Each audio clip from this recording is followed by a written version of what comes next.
Am I the a-hole for not wanting anything to do with my dad's current family?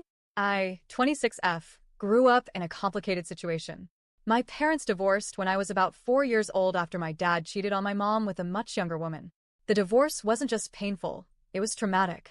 There was violence involved, screaming matches, and awful scenes that I witnessed far too young. My mom was devastated.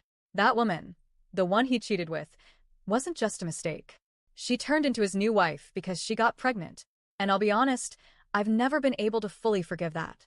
Despite everything, my mom, the amazing woman she is, always encouraged me to have a relationship with my dad.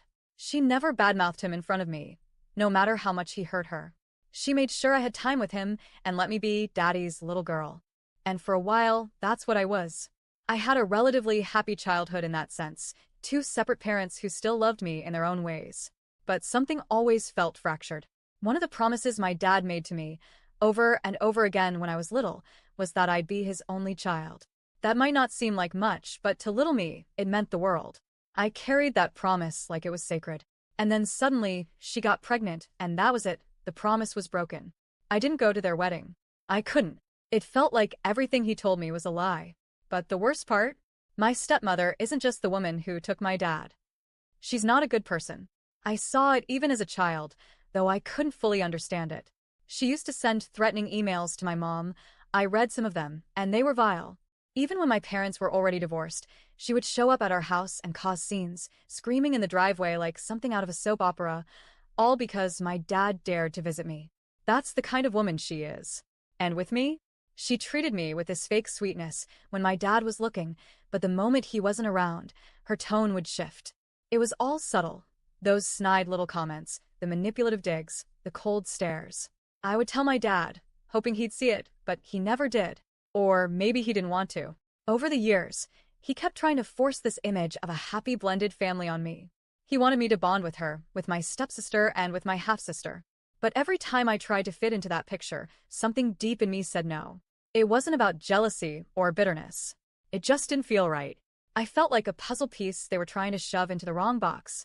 Now that I'm older, I've started to reflect on my past more seriously.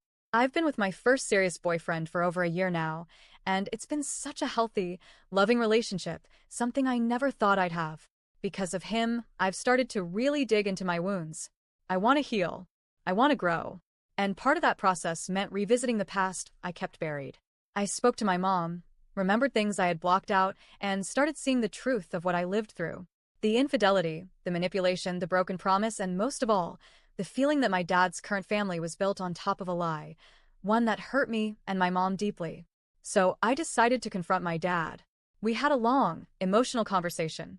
I told him everything I felt, that I'd never forgive the cheating, that I loved him as my dad, but that I needed boundaries. That moving forward, I would continue our father-daughter relationship, but I didn't want anything to do with his wife, his stepdaughter, or even my half-sister. I didn't feel comfortable around them. I didn't trust them. And I certainly didn't consider them family. He cried. He really broke down. He admitted he regretted a lot. He even told me he had intended to keep that promise, that I'd be his only child, and that he told my stepmother about it. But apparently, she went off birth control without telling him because she wanted to trap him into marriage. I mean, yes, he should have used protection too, but the whole thing just made me feel sick. He told me he only married her out of a sense of obligation, that he didn't love her, and that he never loved anyone the way he loved my mom. Were those excuses? Maybe. Maybe not. But they didn't change anything. For a moment, it felt like he understood. He respected my decision and gave me space. But lately, he's been back to his old habits, gently pressuring me to give them another chance, saying things like it would mean a lot if we could all be together, or hinting that maybe we could go out as a family. It's like we never even had the talk. It's infuriating. I'm biting my tongue every time I speak to him now, trying not to snap. I already made my stance clear. My boyfriend, bless him, thinks I might be a little harsh. He even suggested maybe my stepmother changed, maybe she grew as a person. But I'm not sure I want to find out. I've been hurt too many times to take that risk again. The truth is, I don't hate these people. I just don't want them in my life. They're not my family. They never felt like it, and they never treated me like I was part of theirs. I've spent my whole life trying to heal from wounds they helped cause. And I finally have a life I love. I don't want to poison it with fake relationships and forced family dinners. I know my dad's family will always be his family, but I don't want them to be mine. And now I'm wondering, am I the a hole for wanting them out of my life? Once and for all?